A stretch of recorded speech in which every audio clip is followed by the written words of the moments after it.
சொல்லுகின்றது என்னுடைய கபரு, என்னுடைய வீடு அது இருள் நிறைந்த வீடு. அந்த இருள் உன்னால் தாங்க முடியாது.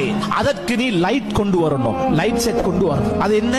அதுதான் சுபஹுக்கு முன்னால தஹஜ்ஜுதுல இருட்டுல எழும்பி நீ தொழுகின்ற தஹஜ்ஜுடைய தொழுகை இருள் நிறைந்த கபருக்கு அது பல்பாக மாறி உனக்கு பிரகாசம் தரும் என்று அந்த கபரே சொல்லுது. வேறொன்றையும் கொண்டு போய் வெளிச்சம் எடுக்க இயலாது. மேலும் சொல்லுகின்றது நான் மண் வீடு,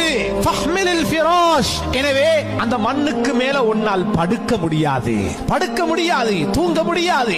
நீ விரிப்பை கொண்டு வா. அந்த விரிப்பு என்ன தெரியுமா? அல் அமலு சாலிஹ், நல்ல அமல்களை உலகத்துல செய்துக்கோ. அது உனக்கு விரிப்பாக அமையும். அதுக்கு மேல நீ நிம்மதியாக தூங்கலாம். மேலும் சொல்லுகின்றது அன பைத்துல் அஃபாயி, நான் பாம்புகளின் வீடு, பாம்புகளின் வீடு. உன்னை